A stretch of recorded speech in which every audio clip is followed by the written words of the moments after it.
എല്ലാവർക്കും നമസ്കാരം. നല്ല ടേസ്റ്റി ആയിട്ടുള്ള അതിലുപരി നല്ല മണമുള്ള ഒരു ഇഡ്ഡലി ദോശ പൊടിയുടെ റെസിപ്പിയാണ്. ഉറപ്പായിട്ടൊന്ന് ട്രൈ ചെയ്ത് നോക്കണം. 1/4 കപ്പിൻ്റെ മെഷർമെൻ്റ് ആണ്.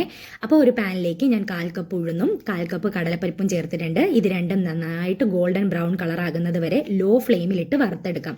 ഫ്ലെയിം കൂട്ടി വെച്ച് വറുത്തെടുക്കരുത്, കുറച്ച് ടൈം എടുക്കും. പക്ഷേ ലോ ഫ്ലെയിമിലിട്ട് തന്നെ പതുക്കെ വറുത്തെടുക്കുക. ഇനി നന്നായിട്ട് ഗോൾഡൻ ബ്രൗൺ കളർ ആകുമ്പോൾ നമുക്കതൊരു പരന്ന പാത്രത്തിലേക്ക് മാറ്റി വെക്കാം.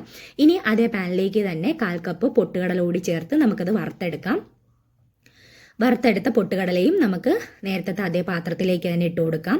ഇനി നമുക്ക് വേണ്ടത് വെള്ള എള്ളാണ്. 1 ടേബിൾ സ്പൂൺ വെളുത്ത എള്ള് ഞാൻ ചേർത്തിട്ടുണ്ട്. അതുപോലെ 1/2 ടീസ്പൂണോളം ജീരകവും ചെറിയ ജീരകവും കൂടി ഇട്ട് അതും നമുക്കൊന്ന് വറുത്തെടുക്കാം. ഇതൊന്ന് പൊട്ടി വരുന്ന പരുവം വരെ വറുത്തെടുക്കണം കേട്ടോ.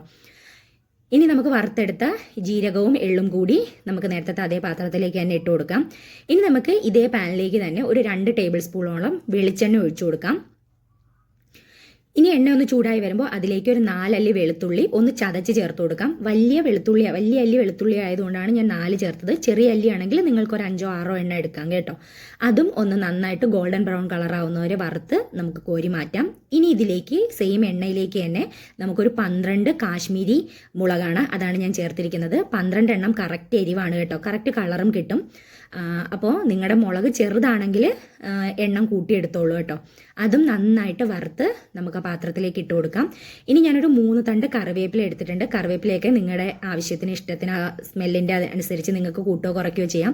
കഴുകിയ കറിവേപ്പിലയൊക്കെ ആണെങ്കിൽ നന്നായിട്ട് വറുത്തെടുക്കണം. അതിങ്ങനെ കയ്യിലെടുക്കുമ്പോൾ ഇങ്ങനെ പൊടിഞ്ഞു പോകുന്ന രീതിയിൽ വറുത്ത് അതും നമുക്ക് പാത്രത്തിലേക്ക് ഇട്ട് വയ്ക്കാം.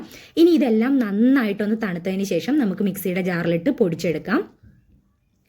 അപ്പോൾ ആദ്യം ഞാൻ മുളകുകളെല്ലാം പൊടിച്ചെടുക്കുന്നത്. മുളകെല്ലാം കൂടി ആദ്യമായിട്ട് നല്ല ഫൈൻ പൗഡറായിട്ട് പൊടിച്ചെടുക്കാം. ഇതെല്ലാം പൊടിച്ച് നന്നായിട്ട് പൊടിച്ചെടുത്തതിന് ശേഷം നമുക്ക് പരിപ്പ് ഐറ്റംസ് പൊടിക്കാം കേട്ടോ. അപ്പോൾ ആ ജാറിൽ എനിക്ക് പൊടിക്കാൻ പാടായിരുന്നു, അപ്പോൾ അതുകൊണ്ട് ഞാൻ ജാറൊന്നും മാറ്റിയിട്ടുണ്ട്. അപ്പോൾ ഞാൻ ഫൈനായിട്ട് തന്നെയാണ് പൊടിച്ചെടുക്കുന്നത്. ഇനി നമുക്ക് പരിപ്പ് ഐറ്റംസ് എല്ലാം കൂടി പൊടിക്കാം. അതിൻ്റെ കൂട്ടത്തിൽ 1 ടീസ്പൂണോളം മുഴുവൻ കുരുമുളക് ചേർത്തിട്ടുണ്ട്. പൊടിയൊന്നും എടുക്കരുത് കേട്ടോ, മുഴുവൻ കുരുമുളക് തന്നെ എടുക്കണം. അതിൻ്റെ കൂടെ 1 ടീസ്പൂൺ കായവും കൂടി ചേർത്ത് നന്നായിട്ട് നമുക്കൊന്ന് പൊടിച്ചെടുക്കാം. ഒരുപാട് തരിയായിട്ട് പൊടിക്കേണ്ട, കുറച്ച് ഫൈനായിട്ട് തന്നെ പൊടിച്ചെടുത്തോളൂ കേട്ടോ. ഒരുപാട് തരിയായി പോയാൽ നമുക്ക് കഴിക്കുമ്പോൾ അതൊരു ബുദ്ധിമുട്ട് പോലെ തോന്നും. ഇനി നമുക്കിതിലേക്ക് ആവശ്യത്തിന് ഉപ്പും കൂടി ചേർത്ത് കൊടുക്കാം.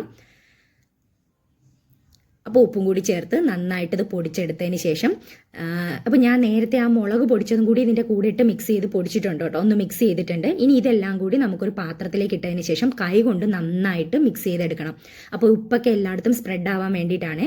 അപ്പോൾ ഇതൊരു ഗ്ലാസ് കണ്ടെയ്നറിൽ നിങ്ങൾക്ക് ഫ്രിഡ്ജിൽ സൂക്ഷിക്കാം. 1 വർഷത്തോളം ഫ്രിഡ്ജിലിരിക്കും. ഇത് കഴിക്കുമ്പോൾ നല്ലെണ്ണ ചേർത്ത് കഴിക്കുക കേട്ടോ. അപ്പോൾ ട്രൈ ചെയ്ത് നോക്കിയിട്ട് അഭിപ്രായം പറയണേ.